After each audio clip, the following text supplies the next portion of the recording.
এখন বাজে ঘড়িতে 8:30। আমরা অনেকক্ষণ আগে রেডি হয়ে গেছি, কারণ কি সোনামা গেছিলো পড়তে। ওর তো পড়া মিস করলে হবে না, মানে অলরেডি একদিন মিস হয়ে গেছে, আর লাস্টের দিনও মিস হবে, কারণ কি আমাদের এখানে নো এন্ট্রি হয়ে যায়, আর দিবা করে সময় পায় না ওকে দিয়ে আসবে বা নিয়ে আসবে, ওই কারণে পড়াটা বাদ যায়। তো পড়ার থেকে আসলো, আসার পর ওকে রেডি করিয়ে দিলাম।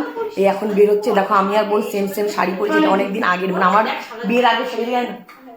এই দেখো সেম শাড়ি, শুধু কালার আলাদা, আর জুতোও সেম পরেছি, শুধু জুয়েলারি কানের আর ব্লাউজটা আলাদা। এই দেখো এইটার সাথে যে ব্লাউজটা, ওটা আমাদের এখন আর হয় না। এইটা আমার বিয়ের আগের শাড়ি, ওর বিয়ের সময়ের শাড়ি, এটা বিয়ের পরপর শাড়ি। দেখো সেম কালার আলাদা। আর ওইদিকে দেখো সোনামা, ওদের মাও রেডি হয়ে গেছে।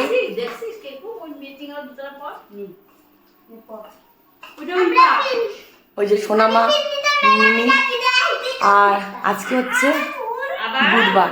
চলো যাই, আজকে কি কি চড়বো তোমাদের সাথে শেয়ার করবো, কিন্তু ভিডিওগুলো আমার একটু লেট হচ্ছে, 2-3 দিন হয়ে যাচ্ছে, হ্যাঁ এই কারণে। তো চলো যাই এখন। এই হচ্ছে মেয়ের বান্ধবী সামিক্ষা।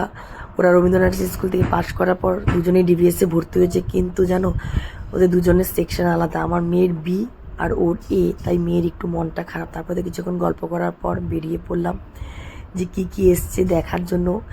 আর খুব সুন্দর সুন্দর জিনিস এসছে। সব থেকে ভালো লাগছে আমি আমার চুড়িটাই দেখো, স্টোনের চুড়িগুলো আমি এক জোড়া কিনেছি 100 টাকা করে। তারপর তো 11টার দিকে বোনরা চলে যাওয়ার পর আমি স্টিলের দোকানে গেছি, ওখান থেকে কিছু জিনিস কিনেছি। আর প্রতি বছর এই দোকান থেকে জিনিস কিনি, আর রিজনেবল প্রাইস। আর দেখো রাতের শীতলাবাড়ির মন্দিরটা কি ভালো লাগছে দেখতে।